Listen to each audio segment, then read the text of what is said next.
Sabi ni Torre, wala siyang tampo kay Pangulong Bongbong Marcos na nag-utos sa kanyang pagsibak at nagtalaga sa kapwa Ilocanong si Police Lieutenant General Jose Melencio Nartates bilang officer in charge ng PNP. Sir, wala po kayong sama ng loob. Wala po kayong sama. Look at me straight in the eye. Do I look like somebody who is bitter? Do you think it wasn't fair, sir? Kung ano po yung nangyari? Wala nga akong sama ng loob. And I'm a good soldier. Kung may order, I just follow it. Alam nyo mga babayan, ang mga DDS ngayon, todo effort sila na magalit si General Torre kay Presidente. In fact, nakita ko pa nga yung post ni Boy Corriente, kilala niyo na si Boy Corriente, na ang sabi niya kapag daw tinanggap ni General Torre yung posisyon na inaalok sa kanya ng Marcos administration, ito daw ay nagpapatunay na si General Torre daw ay isang aso ng Marcos administration. Kumbaga kung ito nga ay two sides of the coin, ang problema dito sa sinabi ng si Boy Corriente, yung barya ay peke. Hindi mo siya magagamit. May kumakalat hong balita mga kababayan. Ang intriga ay ipinagpalit daw si General Torre ng isang Judas. O kaya daw siya tinanggal. Magkakahalaga ho sa 80 billion pesos ang halaga ng paglaglag kay General Torre. Grabe naman. Pero bago tayo pumunta sa topic na yon, finally, binasag na ho ni General Torre ang kanyang katahimikan. Nagsalita na ho siya sa mga ganap na nangyari kahapon at sa kanyang pagkakatanggal bilang hepe ng PNP. At isa ho sa very notable reactions niya ay itong statement na to. Hindi raw siya bitter. Ayan. Hindi siya bitter. Alam nyo mga babayan, ang mga DDS ngayon, todo effort sila na magalit si General Torre kay Presidente. In fact, nakita ko pa nga yung post ni Boy Corriente, kilala niyo na si Boy Corriente, na ang sabi niya kapag daw tinanggap ni General Torre yung posisyon na inaalok sa kanya ng Marcos administration, ito daw ay nagpapatunay na si General Torre daw ay isang aso ng Marcos administration. Alam nyo, yan po ay isa sa mga pamamaraan para i-dissuade. It's a hitting two birds with one stone eh. Number one, pag nakarating yung kay General Torre, binibigyan mo siya ng ideya na wag na nga ba ipagtulungan sa Marcos administration. That's one. Pangalawa, kung hindi mo siya makumbinse na wag bumalik at siya ay tumanggap ng posisyon, nagpapatunay na ito, na si General Torre nga ay aso ng administrasyon. Neither of those are true. Kumbaga kung ito nga ay two sides of the coin, ang problema dito sa sinabi ng si Boy Corriente, yung barya ay peke. Hindi mo siya magagamit. In a chance interview at the House of Representatives, Torre was asked, wala ko yung sama ng loob o wala kayong sama ng loob? Sabi niya, look at me straight in the eye. Do I look like somebody who is bitter?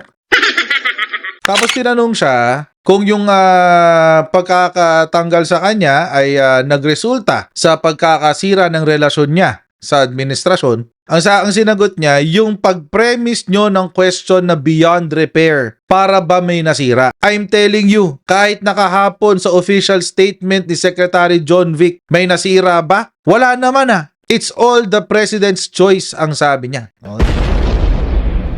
So wag na ko kayong gumawa ng intriga. Bago siya, ito, pakita ko sa inyo yung interview balita tungkol sa sinabi ng General Torre. Matapos ang biglaang pagsibak sa kanya kahapon sa Kamara, unang nagpakita sa media si dating PNP Chief Police General Nicolas Torre. Nagpunta roon si Torre para bisitahin si MN Party List Representative Laila De Lima na ginugunita ang kanyang kaarawan ngayong araw. Sa tanong na kung kamusta ako, naghahanap buhay. Ito malikot. Nagulat ka on your review? So many things were said in the past days by other people. Okay, I'm still composing my thoughts. I'm still composing my thoughts and I'll be making a statement in due time. Sabi ni Torre, wala siyang tampo kay Pangulong Bongbong Marcos na nag-utos sa kanyang pagsibak at nagtalaga sa kapwa Ilocanong si Police Lieutenant General Jose Melencio Nartates bilang officer in charge ng PNP. Sir, wala po kayong sama ng loob. Wala po kayong sama. Look at me straight in the eye. Do I look like somebody who is bitter? Do you think it wasn't fair, sir? Kung ano po yung nangyari? Wala nga akong sama ng loob. And I'm a good soldier. Kung may order, I just follow it. Binura din ni Torre ang mga haka-haka na siya ang uupo bilang bagong NBI Director dahil hindi raw siya kwalipikado. Ayaw niya rin sagutin ang mga espekulasyon kung tatanggapin niya ang ibang pwesto sa gobyerno kapag siya'y inalok ng Pangulo. Let's just wait for the official announcement. Kung meron man, Pero sir, tatanggapin niyo kung meron. Let's just wait. Masyado namang nauna ang karwahe dyan. Pag tatanggapin o hindi, wala pang ang announcement. Tulad ng sinabi ko nung nakaraan, malabo yung NBI appointment. Kasi alam nyo mga kababayan, logically thinking, dahil nga may opening sa NBI, at saka nasa PNP si General Torre, kung titignan mo, may logical doon ka talaga pupunta yung thoughts mo. But again, may mga sistema kasi sa loob ng NBI, mga considerations ba para sa NBI director. And maski si General Torres siya mismo ang nagsabi, he's not qualified to do it. Anyway, pero ngayon na nga, meron kasing chismis na lumabas. At ito yung, well, di ko alam kung chismis di ko kilala si Daily Chronicle Pero may nag-send sa akin ito. Ito raw yung tunay na dahilan kung bakit tinanggal si General Torre. Dahil daw sa 80 billion. Ba't 8 billion lang dito? Pero 80 billion kasi din yung nakasulat sa article.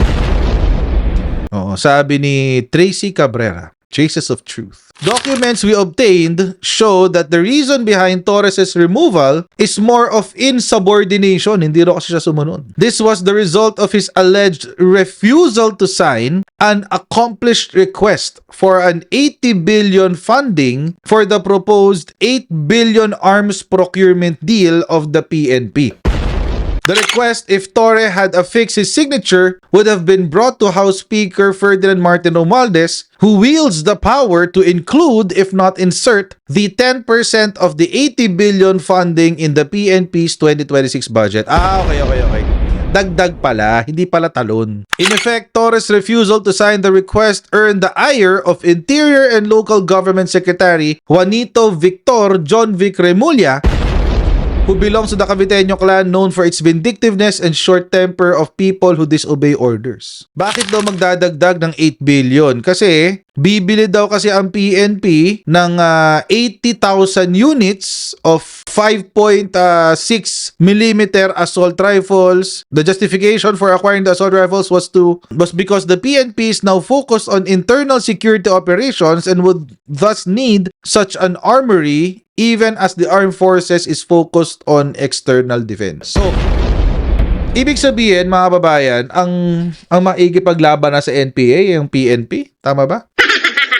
Baka yung SAF. Pero kaya raw sila humingi ng dagdag na 8 billion ay para sa, pambili namang Armalite. Sana inilabas niya yung dokumento. Kung sino man yung sumulat nito, si Tracy. Check ko yung GAA. Hindi pa pala GAA. Yung NEP, National Expenditure Plan. Tinignan ko kung meron ditong 80 billion na specific for kasi sabi yung 8 billion daw ay kukunin sa 80 billion. Ang total pala na budget na hiningi ng PNP 209,743,606,000. Ayan. So ang lumalabas sa procurement, so ang nire-request lamang for materials including the maintenance of equipment and facilities ay nasa 14 billion lang. So medyo malayo sa 80 billion, guys.